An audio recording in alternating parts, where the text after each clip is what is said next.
Abaixa mais ali, por favor, senão, senão vocês vão ficar surdos. Eu já falo alto. Eu já falo alto. Oi, alô, alô, oi, alô. Agora deu, né? Bom, gente, boa tarde, né? Vou falar hoje a respeito... eu vou entrar na questão da mediunidade, né? Mas antes eu quero falar a respeito de algo que muita gente tem curiosidade.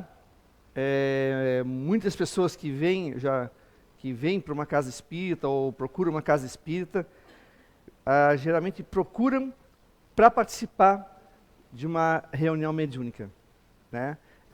Ela é conhecida popularmente como mesa mediúnica, né? Mas na realidade o certo é reunião mediúnica.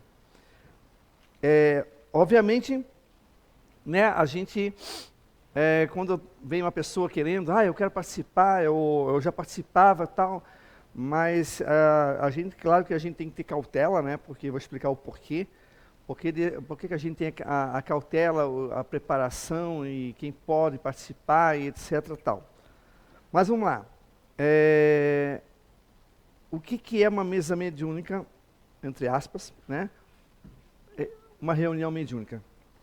Quando Kardec começou a investigar os fenômenos e efeitos físicos, que eram as pancadas, as mesas girantes, que você já deve conhecer, né?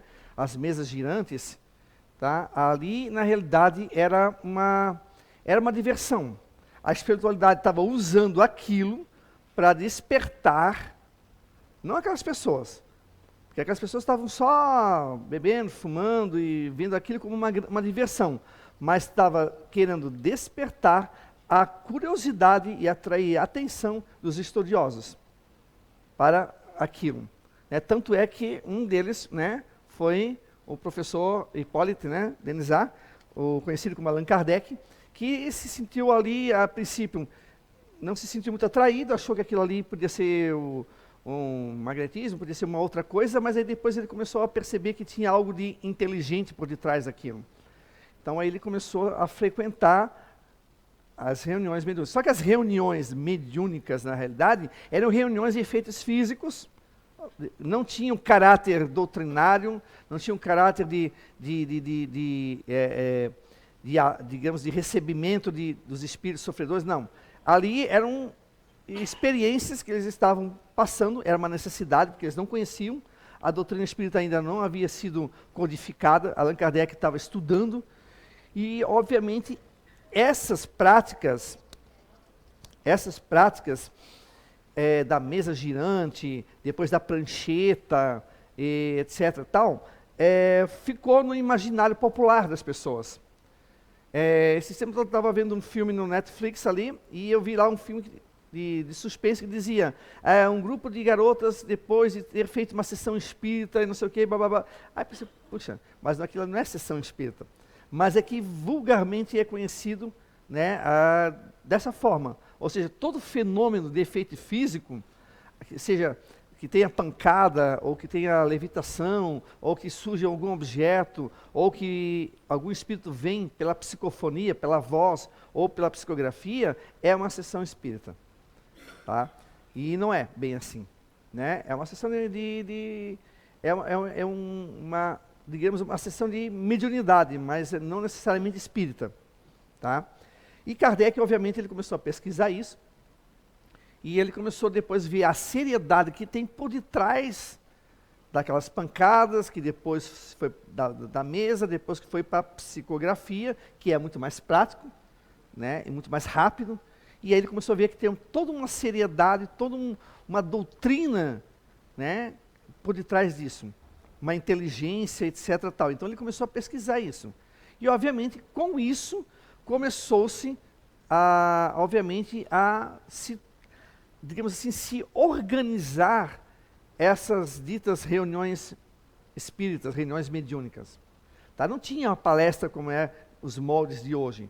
Tá? As pessoas iam para a sessão e eram convidadas várias pessoas que estavam mais interessadas em ver o fenômeno do que tirar algum ensinamento ou alguma aprendizagem daquilo. E elas iam lá simplesmente para isso, para ver o fenômeno. Tá?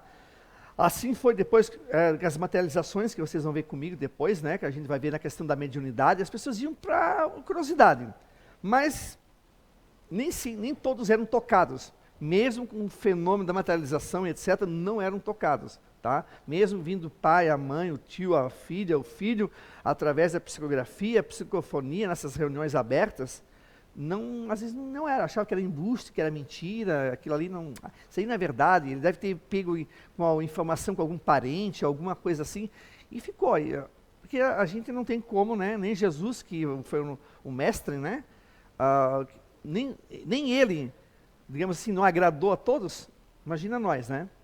Então, e com o passar do tempo, foi se conhecendo a mesa mediúnica, né, como é conhecida, de uma forma muito errônea. Por quê? Porque antigamente, não se tinha um cuidado que hoje nós temos. Não se tinha aquele cuidado de adentrar para uma reunião mediúnica. Às vezes eram convidadas pessoas que não estavam preparadas, eram pessoas que às vezes faziam uso do cigarro, do álcool, enfim, de outro tipo de drogas. Às vezes as pessoas não estavam preparadas psiquicamente, emocionalmente, e acabavam adentrando. E claro que na época, vamos dizer assim, na década de 30, 40, 50, não se tinha a Federação Espírita Federação Espírita Brasileira, depois começou a se consolidar no Brasil, e ela começou a dar as diretrizes de cuidados para participar. Por quê? E eu vou começar a explicar agora, e nós vamos entender o porquê que a gente não abre as portas de uma reunião mediúnica para as pessoas, tá? Bom, primeiro, o que é a reunião mediúnica? É a reunião onde a gente depois aqui faz parte da casa, assim como tem a palestra, como tem a fluidoterapia, como tem os cursos aqui de hoje, do Identidade Eterna, tem a Conversa Fraterna, já falei, os cursos aqui que tem aqui, o SOS Emocional, etc. Faz parte da casa. É um trabalho que está presente na casa espírita, tá? E é onde a gente faz o atendimento aos desencarnados, tá? Também. Às vezes até aos encarnados, né? Mas é uma reunião onde a gente pode fazer o atendimento aos desencarnados. Da mesma forma que a gente faz o atendimento aos encarnados pela conversa fraterna, a gente faz essa conversa fraterna aqui para os desencarnados, tá? Então ali, nessa mesa mediúnica, tem o quê? Tem os médiuns, tem os doutrinadores, né? Tem uma pessoa que preside ali a mesa mediúnica, que é responsável. As pessoas se sentam ali, né? Aqui é só uma mera ilustração, tá, gente? Que eu trouxe, tá?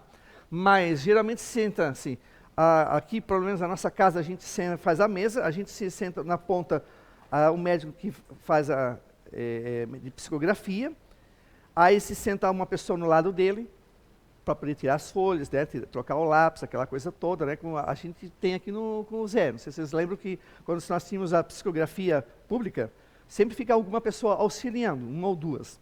Aí senta novamente o médium, um doutrinador no lado, aí vai se alternando. Aí tem os médios de vibração, que as pessoas que vibram, né, que tentam, uns bons pensamentos, com oração, deixar a sala, digamos, a mais limpa, entre aspas, né? Vou dizer assim, a mais preparada possível. Claro que todos ali fazem parte dessa preparação também. E ali se faz a leitura do Evangelho, uma leitura de algum outro livro, se faz a oração e se aguarda-se a comunicação com os espíritos, tá? É um trabalho importante, porque a gente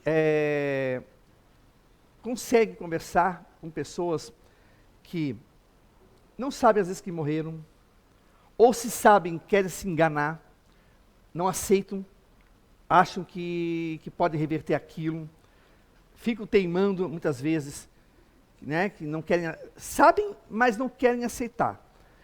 Tem aqueles que estão ainda com muita mágoa, aqueles que estão tristes com alguém que ficou aqui, aqueles que estão com muito ódio, aqueles que estão com muita raiva, muito ódio de alguém ou de algumas pessoas. Tem aqueles que trabalham para, digamos, grupos, a gente tem grupos de espíritos que aprisionam outros espíritos, que fazem mal para nós, às vezes na nossa casa. Ou seja, lá também eles têm uma certa organização no mundo espiritual, esses espíritos que são, digamos assim, eles chamam de espírito das trevas, a gente chama que são os irmãos que estão ainda enganados ainda, ou iludidos, né? Equivocados. Mas eles têm uma organização também. E tem sempre quem comanda, né? E eles são inteligentes. Então, tem todo esse processo. No mundo espiritual tem isso. Vocês podem ver isso no nosso lar, ali passa um pouco do umbral. Então, tem toda uma organização. E, para a gente chegar e começar, a gente tem que estar bem. Claro que nem sempre a gente está bem, mas a gente tem que fazer o esforço de estar bem no dia. A gente tem que evitar o consumo de carne, porque a gente também faz aqui a fitoterapia. Em casa, tentar se harmonizar em casa, vir para cá o mais sereno possível. Claro que a gente não é perfeito, não existe ninguém na mesa perfeito, tá? Senão nós não estaríamos aqui, óbvio, né? Mas a gente tenta vir o melhor que a gente pode vir aqui para cá, coração sereno. Adentrando ali na sala, a gente tem que harmonizar essa sala, porque é um atendimento. É quase que como se fosse uma cirurgia num hospital. O que o médico faz ali? Quando o médico adentra na sala cirúrgica, a sala já está toda preparada, higienizada, tudo certinho, bonito. Não pode entrar qualquer pessoa, assim, de qualquer jeito. Ele não entra de qualquer jeito. Comer uma coxinha, um risoles, eu vou lá, né? Vou lá fazer uma operação. Não. Ele entra todo preparado. Ele entra preparado. E a gente entra preparado para a mediúnica dessa forma. A gente parece besteira, mas é sério. Por quê? Porque lá vai ter vários espíritos que vão nos auxiliar, que precisam desse preparo, precisam dessa mente trabalhada, tá? Voltada para esse trabalho. Tá? E da mesma forma como vai ter aqueles que vão ser acolhidos, que aí vai desde suicidas, essas pessoas que eu falei que não aceitam a morte, e as pessoas com muita raiva, às vezes vem alguém de alguma falange, algum chefe de alguma falange também, às vezes está aqui dentro, é trazido para cá, enfim, vários tipos de espíritos, de vários tipos de... Aqueles que é um pouco mais calmo, né, ele só precisa conversar, ele precisa desabafar, ele precisa falar um pouco dele, né? Então, são vários tipos de energia. Então, a gente tem que estar preparado para isso. E a gente tem que ajudar. A espiritualidade, como aqui, ó, vocês estão vendo, né? Isso tem ajudar esses espíritos, né? Através do quê? De uma concentração e de uma energia boa. Vocês lembram das psicografias públicas do Zé, que de vez em quando a espiritualidade chamava a atenção da gente? E a vibração, vocês lembram disso? Que a vibração estava caindo, a vibração estava baixa, porque as pessoas que acabam pensando, meu parente é minha mãe. Claro, isso é natural, a gente fica pensando, né? A gente quer receber, isso é normal, tá? Mas a gente às vezes esquecia de manter uma vibração. O que é uma vibração? É pensar num todo. É fazer uma oração, é se concentrar em coisas boas, e não ficar pensando 1000 coisas ao mesmo tempo, para poder... essa vibração boa, poder dar campo para uma boa comunicação, como no caso aqui, a gente via com o Zé. Né? Então, a mesa mediúnica ali, quando a gente vai conversar com algum irmão, alguma irmã ali, um espírito que está necessitando de ajuda, ela pode ser uma comunicação calma, tranquila, a gente conversa, a gente, né? Pode ser um espírito um pouco mais teimoso, pode ser um espírito um pouco mais violento, alguns vêm amarrados, às vezes alguns não querem estar ali, e aí eles começam a ter todo um diálogo que a gente, né, tem que se preparar. E como é que a gente se prepara? Né?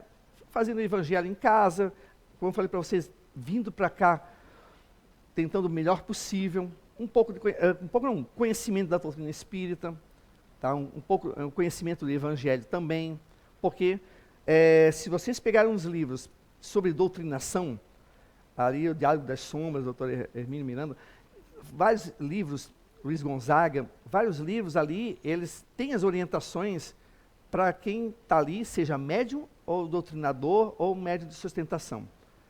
A gente tem que estar preparado. E, atendendo esses irmãos, né, a gente, com preparo, a gente tem ajuda dessa espiritualidade aqui, junto com a gente. Por que não trazer as pessoas para dentro? Por que não fazer aqui publicamente? Porque pelo teor de certas comunicações que podem, de repente, a pessoa pode ficar abalada emocionalmente do que ela vai ouvir. Ela pode, de repente, ouvir um espírito agressivo, no seguinte, de repente, ele está ali, e a agressividade e vem com aquela carga de energia assim, forte, tá, gente? Ele pode falar coisas que a pessoa pode ficar impressionada. Né? Eu já falei que ele, de repente, olha para o Marcelo e faz uma ameaça para o Marcelo. Pronto. O Marcelo termina a base, não tem preparação, aí acaba achando, de repente, que aquilo vai acontecer. E acabar de acontecer mesmo. Que ele é capaz de ter aquela uma ideia e sair com essa ideia na cabeça. Então, por isso que não tem. E até porque é o seguinte, quem é que gostaria de ir para um psicólogo, ou até um psiquiatra, em vez de ter só o médico ou o teu psicólogo, tem 20 ali junto assistindo a tua conversa? Não é verdade? Você não vai querer abrir a sua vida para 20 ali. Não, eles são tudo estudantes de psicologia e vão ficar te ouvindo. Vai ficar assim, ó. O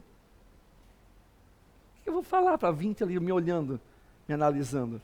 Né? Então, o ideal é que se tenha só ali o médium e o doutrinador, ele conversando ali.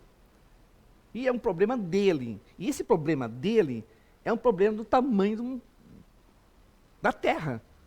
Para você pode não ser, mas para ele é. Para ele faz uma diferença tremenda. Então, obviamente, por isso a gente mantém-se a privacidade, né, das conversas com os espíritos ali. Da mesma forma que a nossa conversa fraterna aqui. A conversa fraterna que vocês fazem aqui não é divulgado para todo mundo aqui. Não sai no jornal, na televisão. Isso é você e a pessoa que conversou ali na conversa fraterna. Aqui é a mesma coisa com eles aqui. Tanto é que a gente não sai, quando a gente sai daqui, a gente não fica falando, eu atendi o espírito assim, assim, assado, ele contou tal história. Máximo que quando me perguntam lá em casa, eu digo assim, foi muito bom hoje. Pronto, eles não me perguntam mais nada. Sabem que eu não vou falar. Eu não fico dizendo. E não é bom falar, porque é uma coisa que, né, de um atendimento, e a gente leva isso muito a sério. Então, por isso que também a gente não traz as pessoas para dentro. E também pela questão da vibração. Nem todo mundo ali está preparado para estar ali dentro. E imagina, as pessoas de repente, eu vou colocar 20 pessoas aqui dentro, aqui junto com eles. Essas 20 pessoas estão sentadas aqui, tudo pensando coisas aleatórias. Ninguém está focado, vibrando para uma mesma energia de atendimento, de acolhimento ao espírito sofredor. Está todo mundo pensando, um pensando em futebol, outro pensando nisso, um pensando naquilo, um está curioso, um está achando que é mentira, um está olhando para o médico, achando que... Imagina o conflito de energias, vira uma salada de fruta aqui.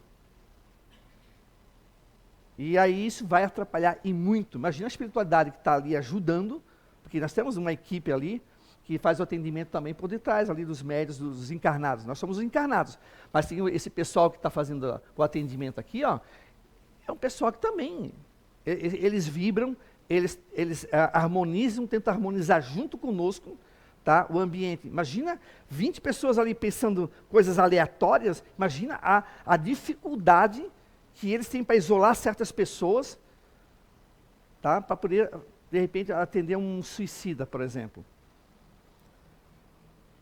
Que é um atendimento de muito sofrimento. Tá? Atender um suicida é bem sério. Então, a gente tem todo o cuidado de não fazer julgamento. Né? Não se questiona, não se julga ninguém. Não se julga nada, ninguém. A gente não pode conversar julgando da mesma forma que é uma conversa fraterna com os encarnados, a mesma coisa a conversa fraterna com os desencarnados. A gente não julga. A A gente não pode julgar. Mesmo que você ache que aquele problema ali seja um problema simples, mas para ele é o tamanho do planeta Terra. É cada pessoa, uma pessoa, um universo. Cada pessoa, um mundo diferente. Então, por isso se evita-se abrir a mediúnica para as pessoas. É muito comum as pessoas virem para cá querendo já participar da mediúnica. Mas tem tanta coisa para se fazer numa casa espírita do que a mediúnica, né? Na lojinha, na livraria, no recebimento, né? Ajudando aqui. Tem tantos trabalhos, né? Tudo faz parte da casa espírita. Mas esse atendimento aqui é um atendimento muito sério. Então, a gente não tem que tratar da mesma forma que ela é séria, a gente tem que tratar dessas questões assim, de organização e funcionamento dela. Não pode ser feito de qualquer coisa. A gente tem um horário para começar e um horário para terminar. É flexível, sim, mas tem todos os domingos, a gente faz aqui, né? E aí a gente se prepara e vai e entra ali na salinha e se prepara para fazer. Então, é um atendimento que a gente faz todos os domingos aos irmãos que precisam, né? A espiritualidade já traz, porque eles são organizados também no mundo espiritual, não pense que é assim, ó, de qualquer forma. Por isso que a gente tem que ter organização. Isso vale também para o evangelho no lar, tá? Isso vale para o evangelho no lar. Se você quer que o seu pai, sua mãe, seu tio, seu avô, seu filho, sua filha esteja presente também, se organizem, porque eles lá se organizam também. Ó, mamãe vai fazer o evangelho às 10 horas da noite. Então eu estou me preparando para... Aí você não faz? Pois é, ele não fez. Nós estamos aqui esperando. Vamos voltar para a nossa cidade espiritual lá.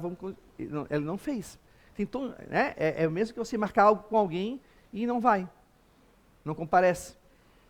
É mais ou menos isso. Então tem que ter essa organização, né, também da nossa parte, e isso é sério. Questão de horário, de dias, porque lá no mundo espiritual, como você está vendo aqui, ó, tem toda uma organização que eles já estão preparados.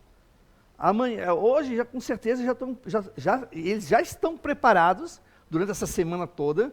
Amanhã é o dia que eles vão trazer aqueles irmãos que precisam de atendimento. Então é uma coisa que é séria, não é uma brincadeira, não serve para espetáculo. Né?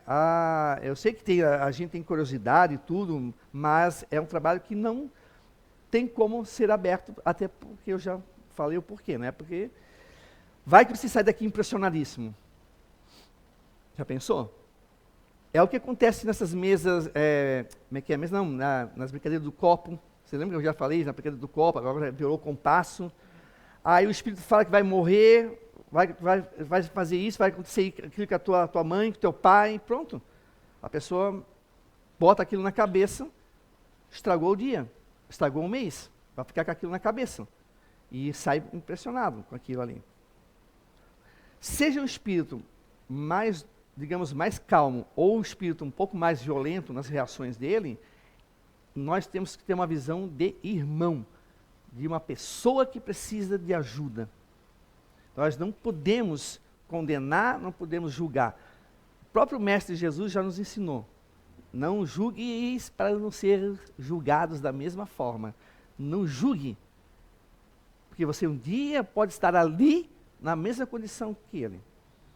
Então a gente não pode ter esse pré-conceito em relação a nada. Então tem todo tipo de pessoas, todo tipo de espírito, eu falo pessoas e espíritos, né? Espíritos que no atendimento. Então, é um trabalho muito sério que as casas espíritas fazem, né? É um trabalho que eu diria assim que ele é um trabalho que não aparece, mas para a espiritualidade é um trabalho que não tem tamanho.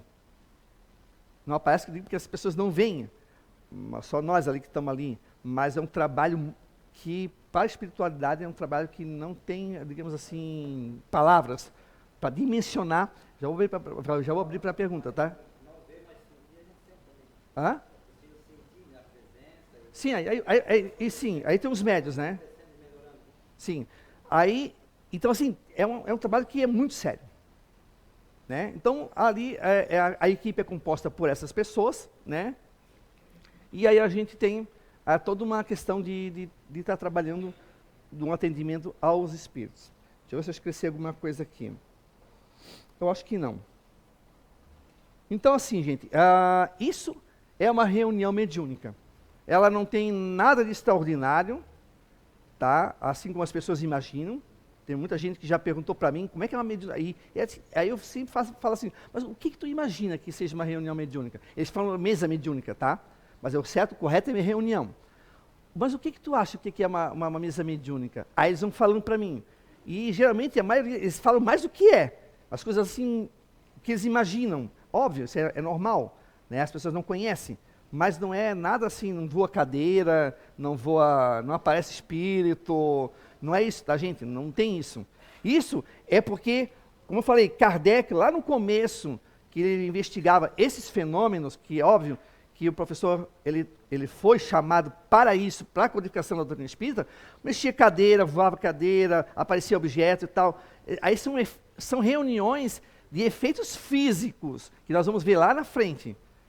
Isso aqui são reuniões mediúnicas de atendimento aos doentes, tá?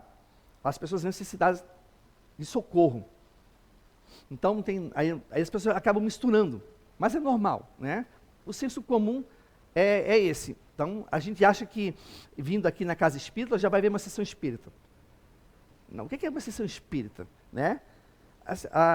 Eu digo assim, uma reunião espírita não é mediúnica. Reunião espírita começa um atendimento lá na frente de recebimento, de acolhimento a vocês, a palestra, aí depois um lanchinho aqui, aí depois ali a fluidoterapia, a conversa fraterna,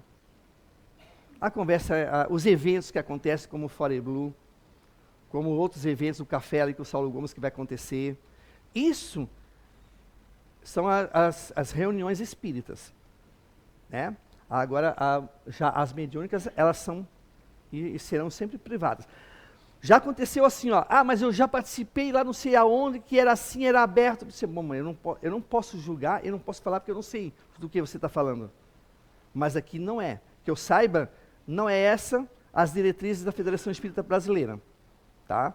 Então, assim, não é esse a diretriz da espírita.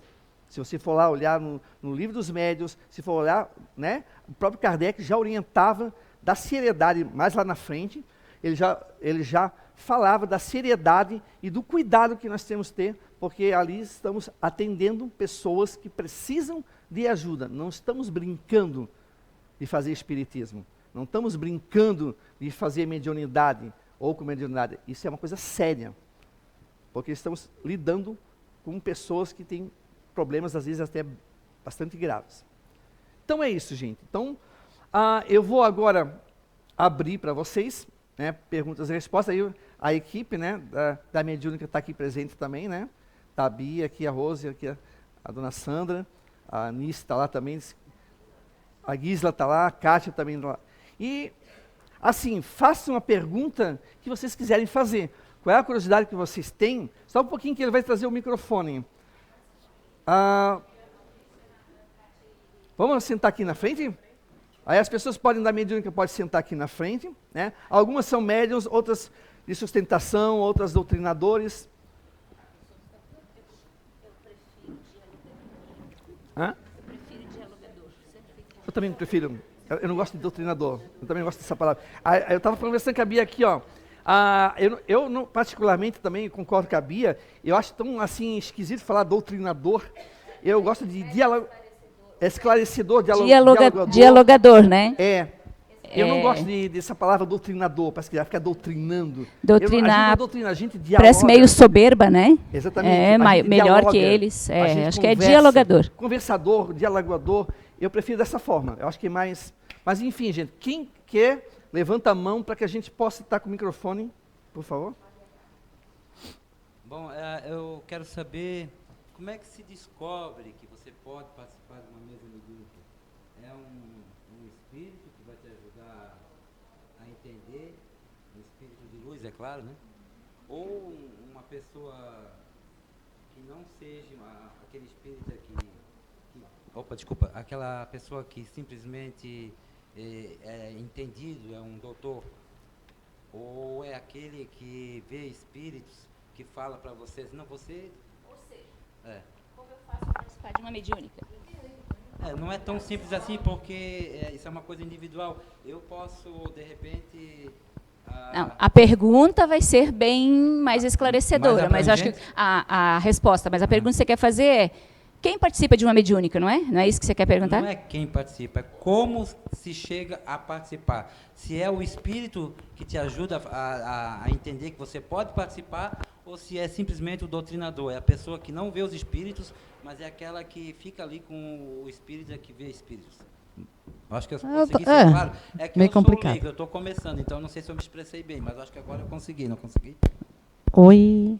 Não, tu quer saber, quando, tem a casa espírita e tem a mesa mediúnica. Como é que a pessoa chega na mesa mediúnica? É isso que quer saber, não é? Vamos simplificar, seria isso, então. Tá.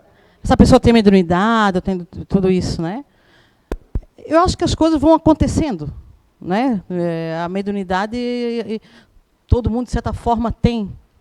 Mas eu acho que as coisas vão acontecendo na casa espírita. Tudo depende da tua disponibilidade, da tua vontade, da tua responsabilidade perante a casa espírita. Agora, você quer vir para... O que acontece? Acontece que quando a pessoa vem para ser um voluntário da casa espírita, o que ela quer ser? Médio ou passista. Ela não quer ser um voluntário para varrer, para limpar, para arrumar roupa, para vir aqui, para fazer outras coisas. Geralmente as pessoas querem ser médio... Não pode generalizar, né? Não. Tá. Mas geralmente é isso que as pessoas querem ser. Então, as pessoas acham que estar na mesa mediúnica é o auge da casa. Meu Deus, essa pessoa é o máximo na casa espírita. E não é, talvez nós somos até os piores. Porque que mais devemos, né? Talvez somos o que mais devemos. Então, tudo requer... Você começa numa casa espírita, começa como voluntário, começa a fazer os cursos mediúnicos, curso de passe, curso de identidade eterna. E, nesse meio tempo, as coisas vão acontecendo naturalmente. A gente vai sentindo que, fulano tem uma mediunidade, fulano tem uma... Vamos chamar ela para fazer para a mesa mediúnica. Mas, antes disso, existe uma educação mediúnica. Você tem que ter uma educação mediúnica. Eu não posso levar uma pessoa lá para dentro da mesa e, simplesmente, ela vai lá sem ser esclarecedor, sem ser esclarecido isso, sabe? Ou ela compreendeu, ou ela tem uma educação. Tem que ter uma educação mediúnica, sabe? Sim. Então, nem esporadicamente vem um espírito e fala com a própria pessoa ou com alguém que já participa da mesa mediúnica? Já aconteceu? É raro? Tá, ok. Obrigado. Posso colocar um pouquinho mais? Eu acrescentar um pouquinho mais no que a Anice falou. Eu acredito que, muito mais do que isso tudo, que a Anice falou, que a educação que vem a educação do médium, que eu queria falar antes ali, quando o Alexandre estava falando de na reunião mediúnica, voar cadeira, médium gritar, não sei o quê. Olha, eu acredito que muito que precisa, que é esse decorrer desse tempo na casa espírita que a Anice está falando, que a gente começa lá como frequentador, depois a gente passa em algum momento a ser voluntário de algum trabalho, né? Nosso melhoramento no dia a dia, lá, não aqui dentro, lá fora, lá na minha casa, onde eu passo a não chamar mais palavrão, onde não ser admitido mais na minha vida eu chamar palavrão, onde não é mais admitido na minha vida eu comprar briga com os outros, nem lá dentro nem lá fora, por mais que em algumas situações a gente queira, respira para não brigar com alguém, né? Mas a gente ainda é imperfeito ainda, mas essa caminhada requer para ir para a mediúnica, requer um melhoramento, esclarecimento, conhecimento, mas um melhoramento do meu eu. Por quê? Quando eu converso com um espírito lá, tanto o médium precisa ter educação, porque ele não pode receber um espírito lá e deixar o espírito fazer o que ele quiser. Se o médium recebe um espírito que é brigão, que chama palavrão, que é realmente um espírito brabo, da forma que ele é, né? Desencarnou, ele é assim. O médium não pode deixar ele bagunçar a reunião mediúnica. Não pode, ele vai atrapalhar todos os outros. Então, o médium não pode deixar o espírito chamar palavrão, não pode deixar o espírito ficar batendo, gritando, não pode. O médium tem que ter essa educação. E, para isso, é através de conhecimento, de ir se educando no dia a dia, lendo, aprendendo, se policiando. A mesma coisa com o dialogador ou o doutrinador. A mesma coisa é ele. Ele precisa ter moral para estar lá. O que é essa moral? Não é ser perfeito, gente. Ser perfeito aqui, neste mundo onde nós estamos, ainda é um grau de dificuldade muito grande, né? Mas precisa haver um melhoramento. Esse é um exemplo que eu já dei numa outra ocasião, numa outra reunião, acho que foi ano passado, e eu vou repetir hoje aqui, porque eu acho que nesse momento ela é válida. No momento na mediúnica, por que eu tenho que ter moral para estar lá? Porque eles sabem mais da gente, eles leem mais a gente do que a gente mesmo. Muitos de nós somos... Sim, muitos de nós somos até acompanhados no dia a dia. Nós tivemos uma falange agora, recentemente, que eles entraram aqui e acabaram se convencendo, eles mesmos entraram porque os espíritos deixaram. No primeiro momento, eles acharam que tinha entrado escondidinho, Sim, eu me lembro né, dessa história que vocês contaram, quebrando as barreiras, sim, né, sim, lá sim. dos guardiões que nós temos ali na frente, que são índios, né? E eles mesmos contam para a gente, mediúnica, que são índios enormes, né? Nossos médiuns também falam. São índios enormes. E aí eles acabam descobrindo que não foram, que eles não entraram escondidinho, que foram, os índios ali fingiram que não viram, porque, quem sabe, não ficam, né? E muitos desses que ultimamente aqui nessa falange queriam nos pegar, alguns vieram com vocês, que vêm para cá, alguns vieram conosco, eles dizem lá com quem vieram. Tá? Alguns conosco, alguns estavam conosco nos avaliando, tentando nos fazer a gente cometer algum erro durante a semana, e eles contaram lá em mediúnica com quem estavam, tá?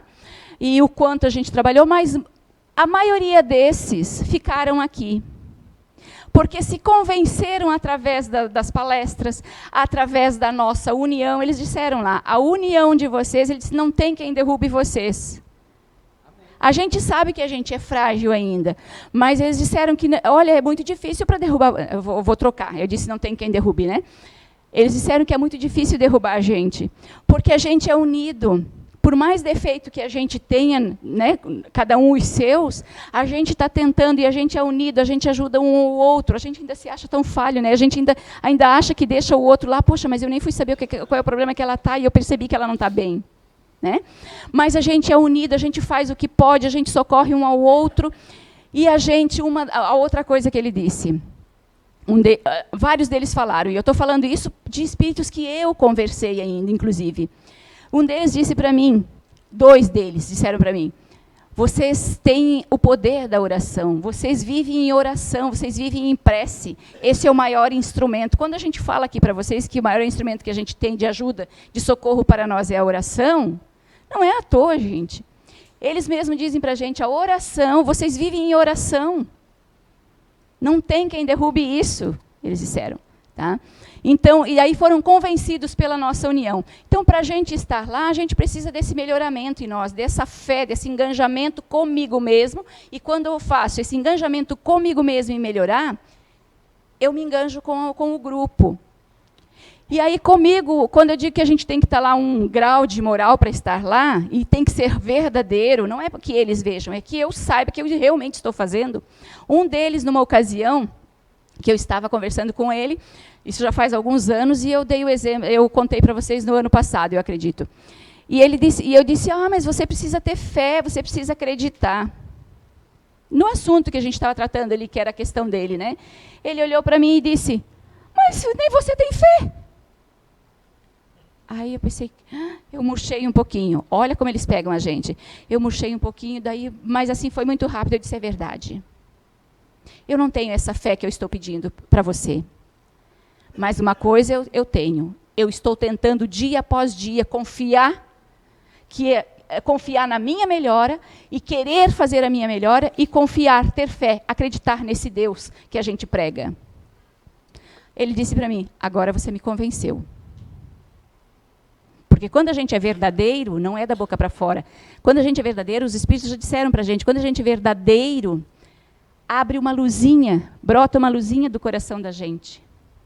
E é ali que eles percebem que a gente está sendo verdadeiro. Não sei se valeu, mas já falei demais. Mais alguém quer fazer alguma pergunta a respeito da... Eu, se for me deixar, eu posso fazer mais umazinha, a última, prometo? Posso? Não? Pode Não. fazer.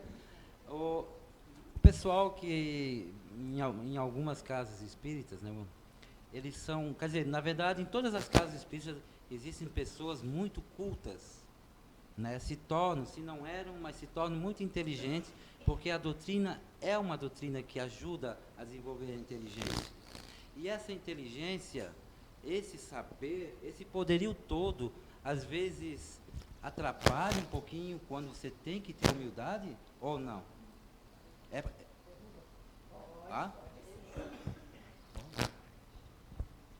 Bom, não é essa barreira que vai me impedir de seguir o meu objetivo.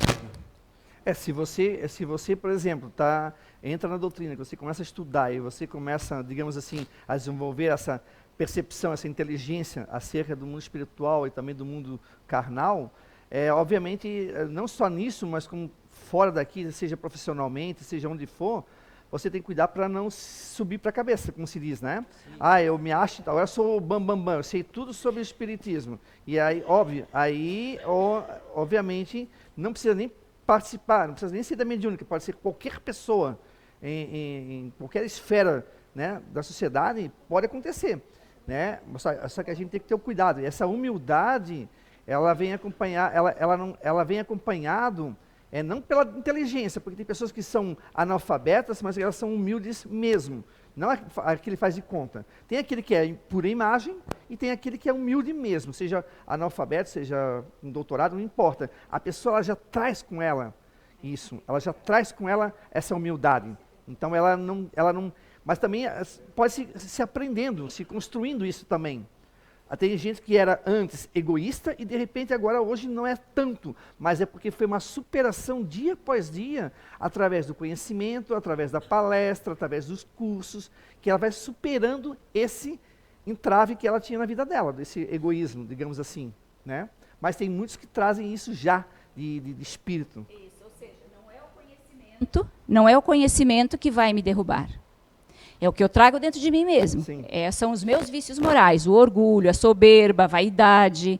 Isso é que vai fazer com que esse conhecimento que eu tenho, eu coloque de uma forma onde eu acabe sendo um déspota, né? Aqui quem sabe mais sou eu, então eu coordeno esta casa. Então é os vícios que eu trago que vai determinar como eu vou usar este conhecimento todo que eu adquiri. Porque você ter conhecimento também é importante, porque você vai doutrinar um espírito inteligente, você tem que ter argumento para orientar ele, né?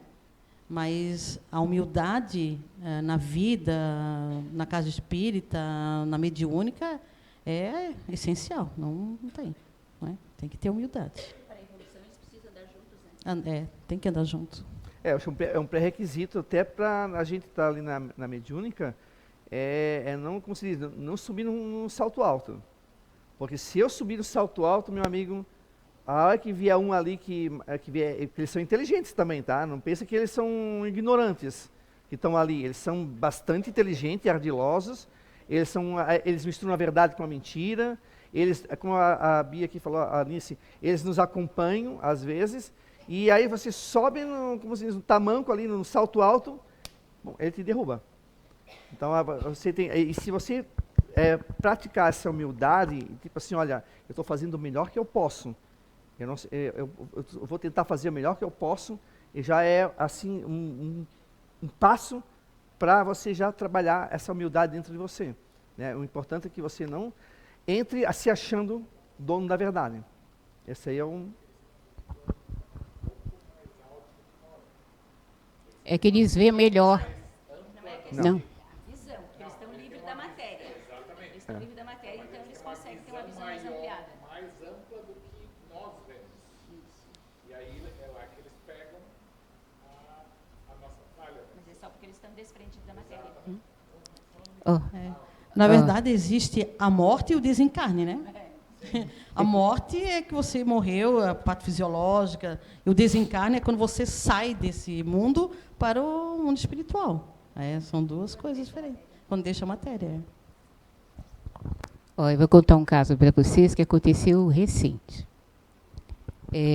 Nós fazemos um trabalho em São João Batista, às quintas-feiras, né? De 15 em 15 dias no SOS. E de manhã, independente de ser mesa mediúnica, ou independente de eu ser médium, ou estatura média, baixa, seja o que for, já tenho desde pequena esse conhecimento de que a gente tem que orar. Né? Mamãe falava assim, tinha uma dor de barriga, tinha uma perturbação, vai orar que passa. Então a gente já criou esse hábito de orar.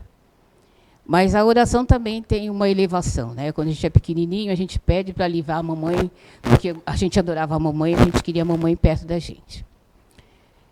E eu estava em casa fazendo a minha oração, a preparação, lendo o livro, tal, para a gente ir para São João Batista. E eu tenho uma netinha que eu não digo que ela seja médium, mas ela vê espíritos, ou sente. E ela fala assim, vovó, você tem mesa mediúnica hoje? Na quinta-feira. Assim, não tenho. E você está bem? Assim, não, eu estou ótima. E pegamos o carro e viemos. E a gente é muito alegre, muito feliz no carro, né? Então, e a gente é facinho, às vezes a gente está triste. Às vezes a gente está triste, uma chora, outra fala. A gente faz aquela DR no carro, né? E aí, comeram, né? Isso. Aí, de repente, um silêncio no carro. Aí eu falei assim, ai, meu Deus do céu, eu não gosto de silêncio assim. De repente, eu olhei para ela cochilando. Olhei para a Rosimar cochilando. Só estava acordada a menina que estava dirigindo, a Júlia. Aí eu disse, meu Deus do céu, que coisa, né? Deixa eu conversar com a Júlia. Mas a Júlia não estava nem aí. De repente, eu senti uma presença. Eu não quis olhar para o lado, porque eu estava sentado na porta. Como é que esse espírito estava ali sentado junto de mim? Aí eu falei assim, tudo bem. Olha, eu vou com você. Ele disse para mim, eu vou com vocês. Eu disse, não, mas você vai para onde? Não, eu vou com vocês. Mas você sabe onde eu estou indo? Não, primeiro eu relutei. Eu não estou ouvindo. Eu relutei. Não, eu não estou ouvindo. Não, você está ouvindo sim, eu estou falando com você. Aí eu falei, meu Deus do céu, misericórdia, Jesus. Aí eu, assim, comecei a fazer as perguntas para ele, assim, não, eu vou com você. Assim, mas você me conhece? Conheço. Eu vi você lá na sua casa. Se você entrou na minha casa? Eu disse, não, eu fiquei do lado de fora, eu não pude entrar. Eu fiquei do lado de fora. Você estava lendo o livro, você estava fazendo umas orações que eu gostei. Aí eu fiquei lá olhando você. A presença do espírito que a menina sentiu. Aí eu falei assim, tá, tudo bem. Mas eu fiquei quieta, fiquei em silêncio, mas sentindo a presença dele, eu queria saber assim, meu Deus, ele está sentado ou ele está do lado de fora ou do lado de dentro? Né? Mas eu não queria olhar. Eu não queria olhar. Ele falou assim, eu estou sentado do teu lado. Aí eu falei assim, do lado de fora ou do lado de dentro? Assim, não, eu estou do lado de fora. Meu Deus, eu gelei, né? Eu gelei. Assim, o espírito sentado do lado de fora do carro. Tudo bem. Aí ele falou assim, olha, eu já estou indo. Se você vai, sim, eu vou. Eu sei o caminho. Eu vi na sua mente o caminho. Tá. Aí as meninas voltaram. Essa aqui acordou, a outra acordou. Assim, meu Deus do céu, vocês não sabem o apuro que eu passei. E aí eu contando para elas, elas deram risada, é claro, né? Aí, quando chegou em São João Batista, eu vejo duas, eu não sei, eu não posso dizer para vocês como que é que eu vejo.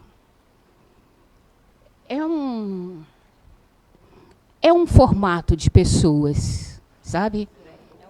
É um formato de pessoas. Não, é formato de pessoas, mas eu não vejo nítido. Uma de um lado e outra do outro. E o espírito no meio dando tchau para mim.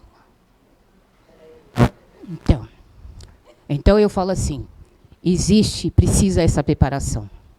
Porque às vezes a gente carrega irmãozinhos necessitados, né? E se de repente você está, digamos assim, alcoolizado, né? Enfurecido, ele vai entrar na tua casa e vai fazer bagunça na tua casa, né? Então a preparação é muito grande, precisa mesmo. Exato, mas gente, não é fácil ser médio não, tá? Opa, ali, ó, tem a...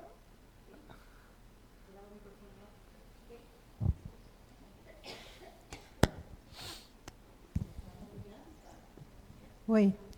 Eu queria fazer uma pergunta sobre o livro de vibração, né? A gente coloca ali os nomes de vibração, os encarnados e desencarnados. E não sei se é na hora da mediúnica ou quando é que é, no dia do tratamento, eu queria saber se essas pessoas, se tem as pessoas que estão ali e tem problema, se alguma coisa é revelado, se alguma coisa, algum espírito que está perturbando aquele que está vivo, ele se apresenta, alguma coisa assim.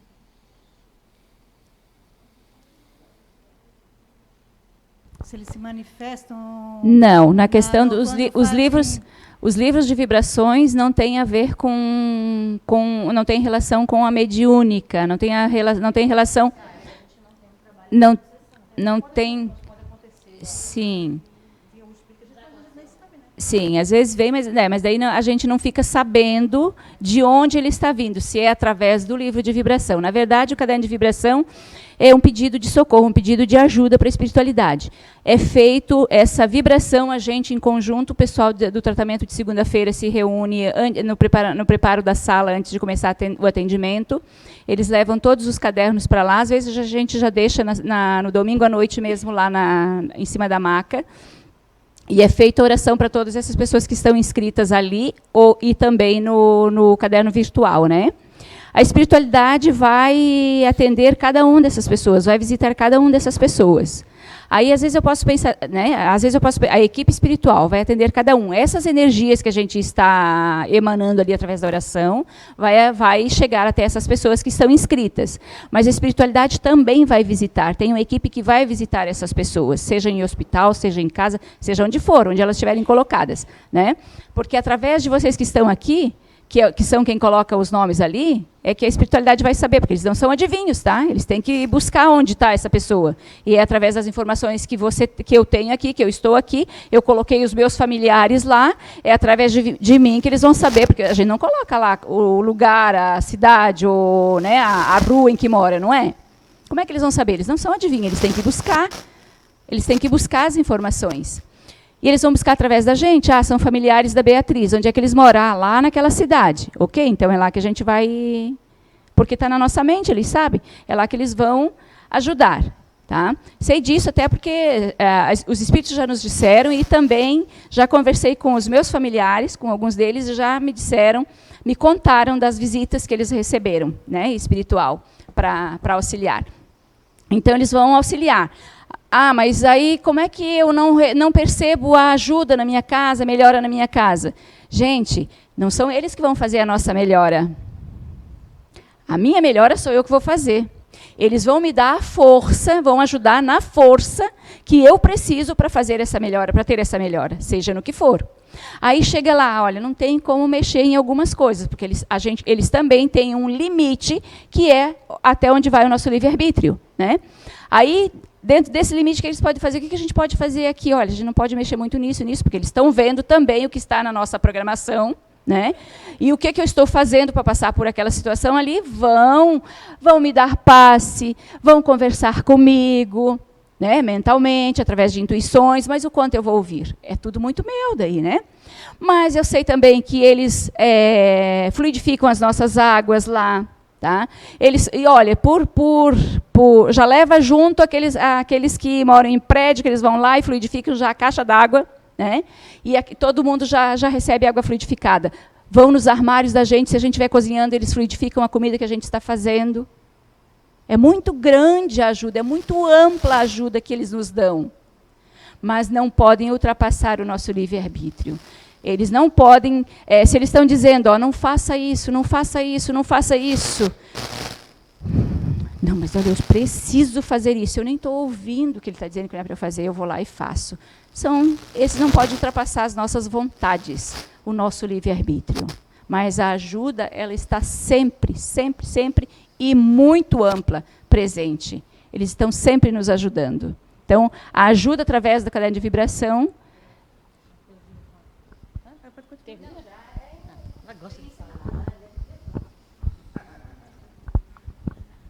Nós também temos o livro de vibração à distância, passe à distância, que funciona da seguinte maneira. A pessoa que estiver doente, na cidade que for, manda o endereço, telefone, contato, porque nós ligamos para as pessoas para saber, nós temos um caderno onde a gente leva uma relação de como a pessoa está se curando.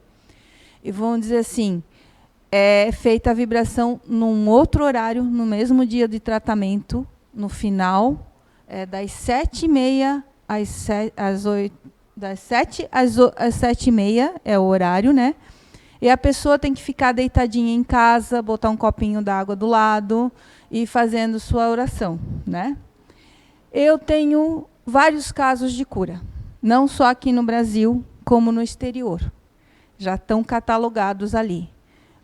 Todos eles eram casos de sérios, graves, câncer. Outro foi um acidente, que ele estava com uma bactéria muito grande, e o rapaz está curado, é um sobrinho de 2º grau meu. Tem uma moça nos Estados Unidos que ela tinha um tumor no cérebro, ela também já está melhor. E assim, vários casos que foram curados graças a essa vibração à distância. Mas a pessoa tem que querer também. Não adianta a gente só dizer, eu tenho um parente lá que está assim. Mas o teu parente está sabendo que ele está no livro de vibração? Está sabendo que está sendo feita essa oração? Eu sempre faço essa pergunta. Por quê? Porque a pessoa tem que estar consciente que está sendo ajudada através da oração. E tem que fazer a parte dele lá também, né? Não adianta a gente, vamos dizer assim, eu quero colocar fulano, ciclano, beltrano. Não. Então, coloca no livro ali. No livro de vibração à distância, é a pessoa que quer se curar, a pessoa que quer se melhorar. A minha cabeleireira, ela nunca veio aqui, porque ela não tinha condições, estava fraca, tudo, e eu coloquei ela no tratamento à distância. Ela está curada, ela está bem. Ela veio depois, veio aqui, tomou passe, tudo, e ela quer voltar. Mas, vamos dizer assim, foi a fé dela, porque toda vez que ela deitava na cama, fazia a oração, ela dormia, e ela sentia os espíritos virem ali fazer o tratamento com ela. Ela dizia, eles vieram, Gisela. E eu levava garrafas de água fluidificada para ela. E até hoje ela sempre diz, quando tu puder, traz uma para mim. Ela tem muita fé. Então, vai depender de cada pessoa. A cura está dentro de nós. Nós somos a nossa própria cura, mas se a gente não tem fé, não acredita, não vai ter cura, não vai ter melhora. A cura somos nós mesmos, porque nós temos que acreditar. Nós podemos querer fazer pelos outros, mas se os outros não querem, não vão se curar. Entende? Eu coloco a minha família, mas eu sei que depende de cada um deles. Eu sempre direciono lá para eles tudo, mas se eles não querem mudar, eu não posso fazer nada. Eu tenho que me mudar, eu me melhorar, eu ser melhor. À medida que eu sou melhor, as pessoas ao redor de mim vão ser melhores também. Pelo menos foi isso que eu aprendi aqui nessa casa. Porque quando eu cheguei aqui, eu cheguei como frequentadora também. Eu lembro, a frequentar na casa deles. Eu vim para um tratamento. E eu nunca vou esquecer era um médico alemão grande, meio brabo, e ele me fez deitar na maca e eu tinha um problema na coluna. E ele só me chamou, você é muito manhosa. Eu disse, ixi, que sabe de mim? Eu pensei, né? Daí depois eu vim de novo em uma palestra e assim fui vindo, e a minha mãe me trazendo assim meio no arrasto, porque eu era muito teimosa, muito cabeçuda. Vim fazer um curso aqui, quando abriu aqui na casa a primeira vez, era só esse pedaço aqui, as salas eram para cá, né? Lembra? Era um curso de mediúnica aos sábados. A porta nosso acesso era ali. Eu lembro que Fiz todo o curso, eu dizia, não, isso aí não é para mim. Eu falava, não quero isso para mim.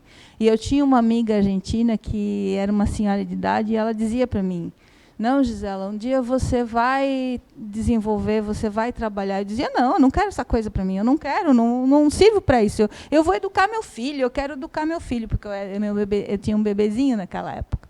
E ela dizia, não, você tem energia para isso, você vai. E ontem eu encontrei com a filha dela, que ela já desencarnou, ela também mandou mensagens aqui. Daí ela disse, lembra quando a Lucrécia falava para ti e agora tu está trabalhando? Eu digo, pois é, né? Mas não foi fácil, porque eu tive que me doutrinar, eu tive que me educar, eu tive que mudar a minha maneira de pensar e de ser. Porque senão eu não estaria aqui. Foi dito para mim, se eu não mudasse o meu jeito de ser e de pensar, eu não estaria. E, olha, ser médium não é fácil, como a dona Sandra diz, não é porque a gente sente, a gente sabe, e a gente às vezes não sabe de onde vem, o que é, vamos dizer assim, e a gente não quer escutar, às vezes a gente é teimoso, e a mensagem é para a gente, é para nós, em primeiro lugar. Depois é auxiliar o colega que está ali pedindo socorro. E a gente às vezes não quer auxiliar, a gente se fecha, não é fácil, é muito difícil.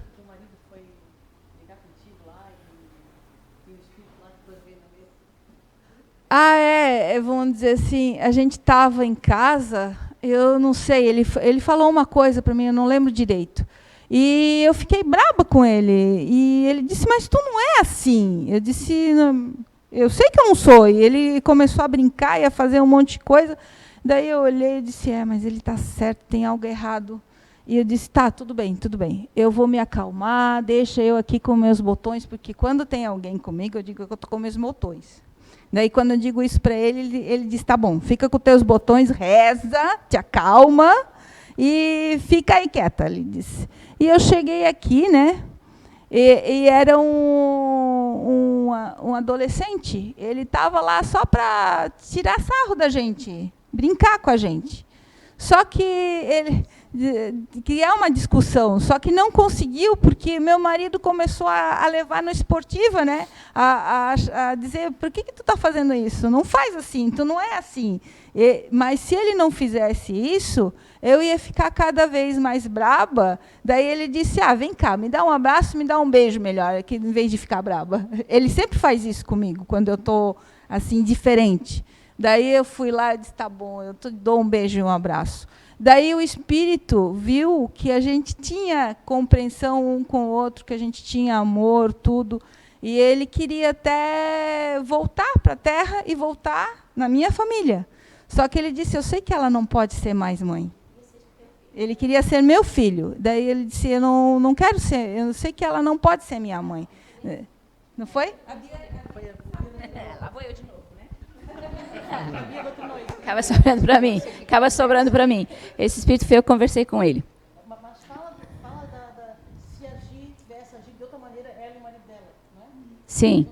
Não, isso é o que ela disse. Se o marido dela não fosse racional, não conhecesse ela como ela é, né? Se ele entrasse na energia dela, comprado a briga que ela estava instigando, né? Os dois iam acabar brigando, cedendo às expectativas do espírito que estava lá para provocar eles e ver até onde ia dar, ok? Mas o espírito viu que, opa, espera aí, não, eles se amam. Inclusive ele disse para mim, eu vi que eles se amam de verdade. Ele disse, eu gostei tanto deles que eu vim para cá junto com ela e eu queria ter a oportunidade de ser filho dela. Aí a espírito, não foi ela que disse, ela é médium, ela nem viu isso lá, eu que contei isso depois. Os espíritos que estavam junto, porque eles não vêm sozinhos, eles são trazidos por espíritos já evoluídos, espíritos do bem que socorreram, né? Aí eles trouxeram ele, o espírito que trouxe ele, disse para ele mesmo, para esse rapaz mesmo, que ele não poderia vir como filho dela, que ali não tinha mais oportunidade, mas que poderia vir na família. E daí, inclusive, no momento eu pensei, uma irmã dela, né? Aí quando eu contei para ela, quando eu falei para ela que ele disse que o espírito poderia vir na família, ela disse minha cunhada. Eu pensei, nem pensei na tua cunhada. E agora, inclusive, a tua cunhada está grávida, né? Mas a questão maior aqui que a Anice está querendo dizer, que acho que é o recado válido ainda, é tudo bonito a gente ouvir, né? Nossa, como funciona, mas o recado válido aqui é o quanto ele poderia ter feito um estrago lá na família se eles cedessem, se eles não dessem ouvido à razão. Exatamente, exatamente. E esse espírito ficou 1 semana com ela, tá? 1 semana lá acompanhando ela, instigando ela, fazendo. Aí ele ficou um pouquinho lá com ele, lá no escritório dele. Ele contou tudo nos detalhes. Um pouco eu ia lá para o escritório dele, eu mexia com ele, mas com ele não tinha muita abertura. Mexia com o filho deles, mexia com ela. Ela era mais suscetível. Por quê? Por causa do campo, né? Do campo aberto da mediunidade, né? Mas aí teve um outro também há poucos dias, né? Que acabou, ele estava também lá influenciando eles para brigarem e tal. Ela estava muito irritada, isso faz uns 15 dias só. Ela estava muito irritada, e aí ela saiu de casa, saiu para comprar alguma coisa, né, Gisela? E aí ela decidiu, no meio do caminho, foi na terça-feira, no meio do caminho ela decidiu vir para cá. A gente não sabia nada disso. O espírito disse lá na mediúnica, foi contigo daí, esse Danice, que ele conversou, não foi? Que ele disse que daí ela veio para cá, e fez... não, foi comigo ainda. Depois você que perguntou para ela depois, que terminou a mediúnica. Que daí ela veio para cá e daí ele ficou aqui. Aí ele gostou, porque daí a espiritualidade acolhe. A gente está aqui, quando a gente sai, a casa fica fechada, né? Não, a casa continua. No plano espiritual, a casa é muito grande, né? São vários andares acima. E a espiritualidade continua trabalhando. Então, ele foi acolhido aqui. E aí, ela veio para cá, foi na sala de passe, fez uma oração, e daí ele ficou aqui, e ela foi embora, disse que foi mais em paz. Ok. Mas daí, quando terminou, a Anice perguntou, a gente sempre pergunta como é que está um, como é que está o outro, né? Os médiuns, os doutrinadores, como é que foi? A Anice sempre pergunta. A Anice é a coordenadora dos trabalhos mediúnicos. E aí, a Anice perguntou, contei como é que foi, a Anice perguntou para ela se ela tinha vindo aqui durante aquela semana. Ela disse, eu vim aqui na terça-feira, saí, não estava muito legal. Eu vim aqui na terça-feira de manhã, saí para fazer alguma coisa, resolvi vir aqui, entrei aqui, fiz uma oração, saí daqui tão bem. Mas a gente nem tinha contado ainda para ela a respeito desse espírito. Falando um pouquinho sobre a nossa função na mesa, que é de dialogar, né? É muito interessante como a espiritualidade tem todo um trabalho de já direcionar, segundo os livros espíritas e os cursos e as conversas que a gente tem, já não é na hora, né, que é decidido, Nice vai doutrinar fulano, outro vai conversar com ciclano, isso tudo já é muito antecipado. E como a nossa casa trabalha com uma mesa mediúnica onde ela é simultânea às doutrinações, vocês vão encontrar outras casas com outras formas de trabalho. Cada casa define não só nós do plano físico, mas do plano espiritual, se a casa tem essa capacidade de realizar esse trabalho, se ela está preparada, se os médiuns esclarecedores e os médiuns da casa vão conseguir. Então, cada casa tem um formato não saindo do que Kardec nos coloca, do que a doutrina espírita nos coloca. São formas de trabalho diferentes. Enfim, então, olhem como é interessante, assim como no passe, né, a gente já falou aqui, muitas vezes a pessoa centra com o mesmo passista, sendo que ela não vai estar direcionada no mesmo lugar, e o passista lá dentro também não, e eles conseguem colocar você sentado com o passista, você tem que tomar o passe. Acontece a mesma coisa na mesa mediúnica. Então, assim, eles acabam pegando o que a gente tem de bom, ainda bem, né? Porque a gente tem muita coisa de ruim. Então, assim, eu vejo que muita gente quer ser médium, quer trabalhar na mesa mediúnica, não queiram. Não queiram. Porque aquele que mais sabe, mais será cobrado. A gente tem que ser realista. Eu não sei, as pessoas têm essa ilusão de que quem trabalha lá dentro... É uma ilusão, né? É uma ilusão, gente. Não queiram, porque não é fácil. A gente sabe que vai estar sendo assediado o tempo inteiro, e a gente não é perfeito, e muitas vezes a gente não está bem. A gente passa por ciclos na vida, né? Nós todos aqui trabalhamos, então a gente tem família, a gente tem trabalho, então são várias situações, e a gente vai estar sendo o tempo inteiro né? Vigiado e acompanhado. Então, não queiram, porque não é fácil, e as pessoas querem tanto, enfim, voltando.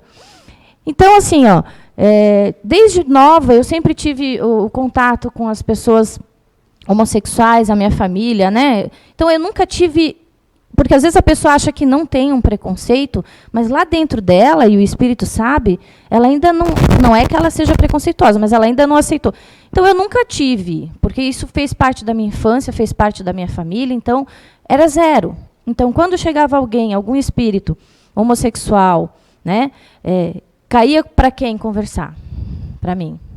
Hoje eu trabalho num programa, né, para pessoas com deficiência. Vocês não fazem ideia da quantidade de espíritos com deficiência, né?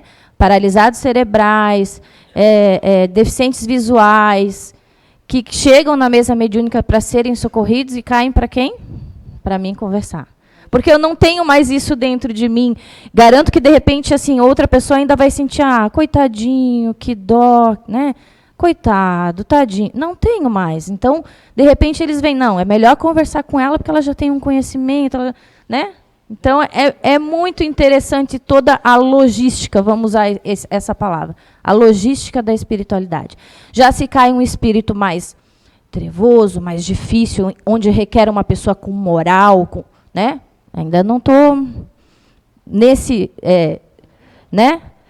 Às vezes, se não tem, vai. Mas, normalmente, é quem? Com a Anice, né? Que tem o poder da palavra, tem a moral, tem a força, porque não é tudo amor. Não, muitas vezes nós temos que ser duros, né, Anice? Firmes, né? Não, pode falar. É que, às vezes, quando chega um espírito trevoso, muito bravo, muito perdido, não dá para dizer... Do mal, né? Não existe espírito do mal, né? Eles estão equivocados. É uma situação, o estado que eles estão naquele momento.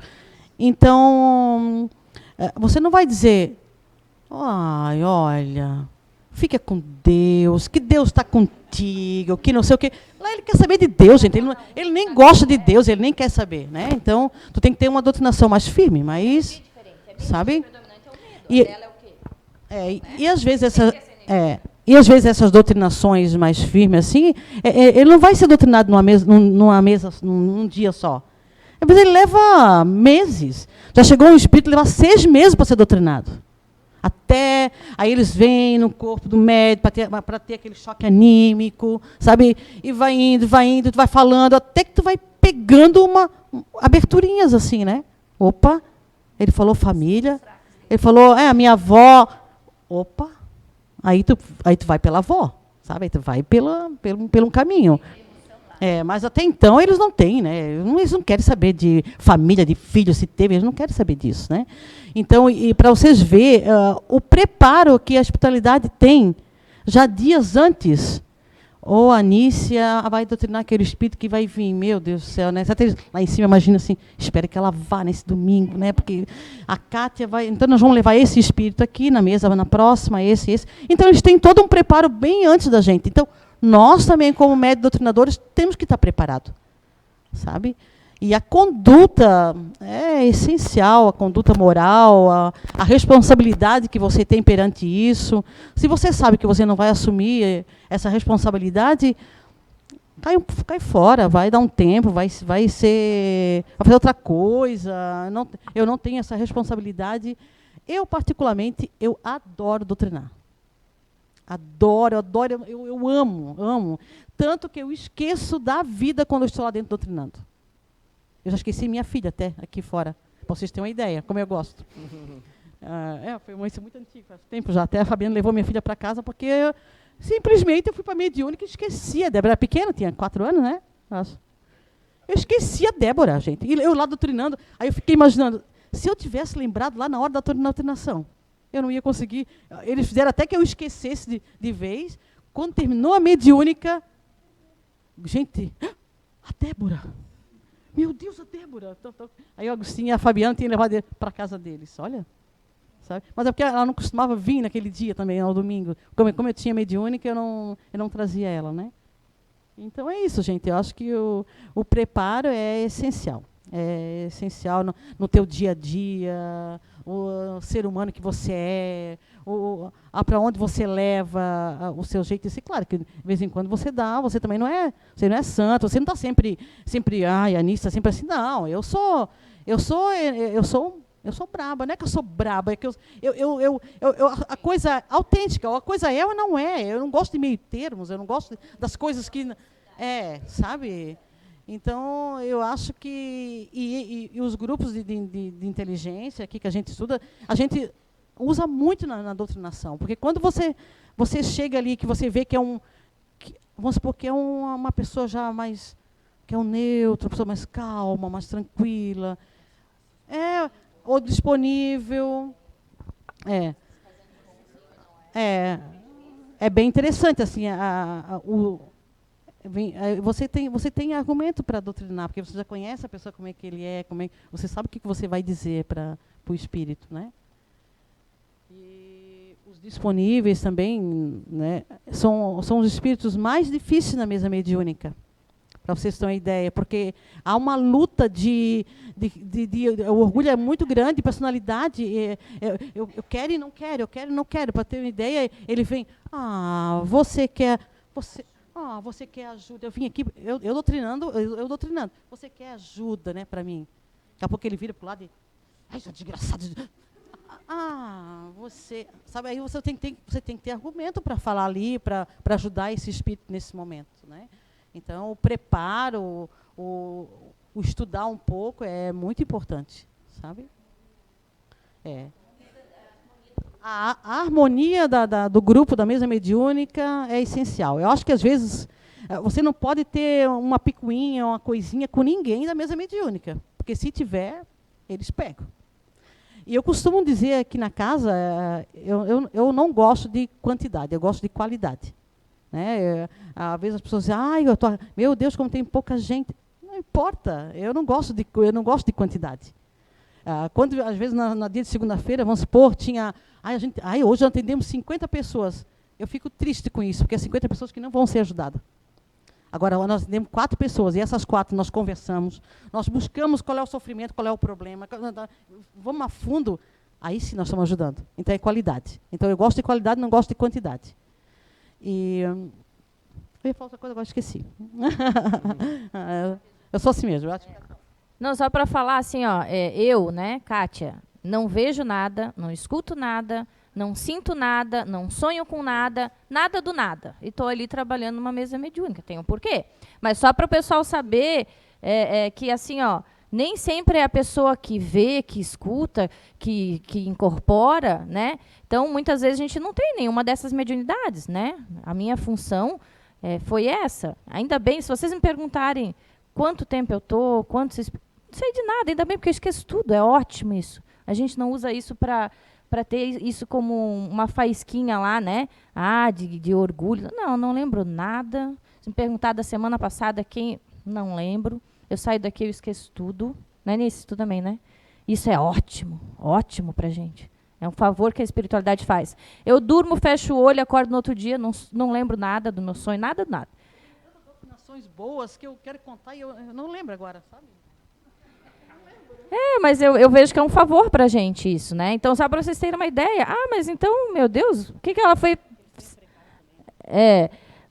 Sim, com certeza.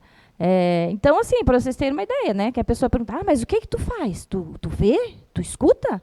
Tu sente? Não, nada disso. Queria? Não queria. Acho ótimo ser assim. Mais alguém quer fazer uma pergunta aqui para a gente encerrar? Opa, pode. Bom.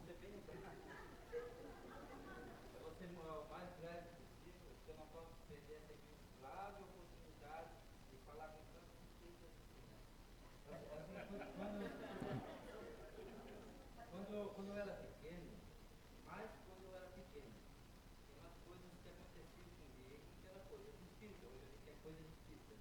Mas naquela época eu achava que coisa de espírito. Cara, não posso falar isso pra ninguém. Às vezes eu até conversava com a minha mãe. Tipo assim, escutar, não se preocupa, rapaz. Fica tranquilo, vai brincar, ver vultos, coisas estranhas na praia.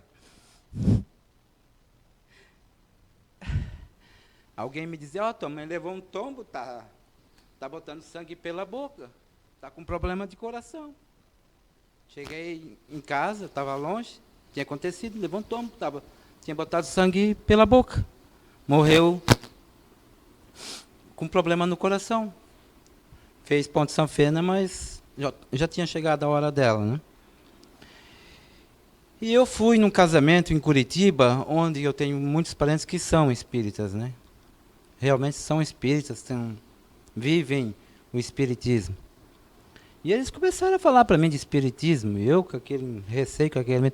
Eu não gosto disso, não acredito nisso. Mas o espiritismo assim tem ajudado, né, a humanidade e tal, aquela conversa. Não, mas não. Então, depois que isso aconteceu, eu fiquei pensando assim, mas não era para eles saber se eu estou falando a verdade, se eu estou mentindo? Ou é porque o ambiente não ajudou? Então eu pergunto, o espírita em si, ele sabe quando a pessoa está mentindo, ou até mesmo o próprio espírito que vem, como é que se diz mesmo? Que vem a obsessão, que vem fazer uma obsessão na gente?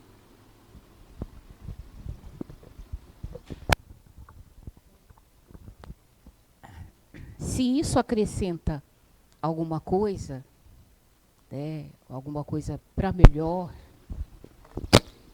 ele pode até te dizer. Mas se não vai acrescentar nada, não vai mudar nada, ele não vai falar. O espírito só fala quando é permitido. Sabe? Às vezes eu posso até ter aqui um espírito maravilhoso falando alguma coisa para mim, mas não vai adiantar falar para você. Não é soberba minha. Não é soberba minha. Mas não vai adiantar eu falar porque você não vai compreender. De repente, você não está preparado para ouvir o que ele tem a dizer. Entende? E depois também tem os espíritos brincalhões. Né? Agora, sim, às vezes, são intuições. Não é mediunidade. São intuições. Não deixa de ser uma mediunidade. Intuição. Vai para acontecer alguma coisa e você está ligado naquilo, né? Está ligado naquela pessoa e aquilo acontece. Não é mediunidade, é afinidade que você tem com a pessoa e aparece isso. Né? Nem tudo que a gente sente é mediunidade. A mediunidade, ela é sutil. Ela é bem sutil. Eu posso dizer assim, de pequena, porque eu fui sempre uma criança muito tranquila, muito fechada, de pequena eu já via espíritos. Não eram espíritos bons, tá? Vou dizer para vocês assim, quem é médio só vê coisa boa. Não vê só coisa boa. A gente vê coisa muito, muito ruim. E de um tempo foi fechado o meu campo. Sabe, eu não via nada, não sentia nada. Aí, quando eu fiquei maior, casei, que eu comecei a ter os filhos, foi aparecendo novamente. E a gente nunca quer. A gente luta para não ver, a gente luta para não escutar. Luta mesmo, sabe? Uns falam, você deve mais. Outros falam, você tem que trabalhar mais. Eu digo que não é nada disso. Para mim, pelo menos, não é nada disso. Eu acho assim, se eu converso com eles, se eles vêm pedir a minha ajuda, é porque tem um intercâmbio entre a gente, né? Não acredito que seja dívida minha, sabe? Porque senão, eu não sei, seria um sofrimento.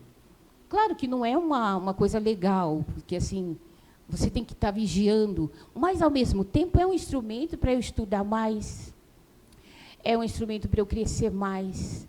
Então a mediunidade para mim não é castigo, sabe? Não é dívida, é uma coisa assim, para eu trabalhar, porque se o meu grupo de comportamento é assim, eu quero paz, eu não quero conflito, eu não quero nada. Gente, se eu não tivesse isso, eu não fazia nada. Sabe? Eu ficaria assim, numa boa, lendo ali, sem trabalhar, sem nada, porque já estou aposentada mesmo, né? Sabe? E aí, não, com a mediunidade me força a estudar, me força a procurar irmãozinhos que estão precisando de mim. Às vezes eu estou quietinha assim, vai haver fulano. Ai, mas eu não quero ir agora, eu quero dormir. Bom, vai lá ver fulano. Mas aí eu levanto, vou lá ver. Eu encontro a pessoa chorando, a pessoa em desespero. Eu vou lá e abraço, choro junto, sabe? Então, assim, a mediunidade me faz sair do minha zona de conforto. Então, não é castigo, sabe? Porque todo mundo vê, mediunidade é castigo. Ai, você deve muito. Não, eu devo trabalhar, isso sim. Eu devo trabalhar. Agora, medo. A senhora pode ter pedido essa ferramenta, esse instrumento aí da mediunidade, para ajudar na sua evolução. Não necessariamente para quitar seus débitos, mas para ajudar na sua evolução, que é o quê? Sair dessa zona de conforto. Eu não lembro disso. Eu não lembro disso.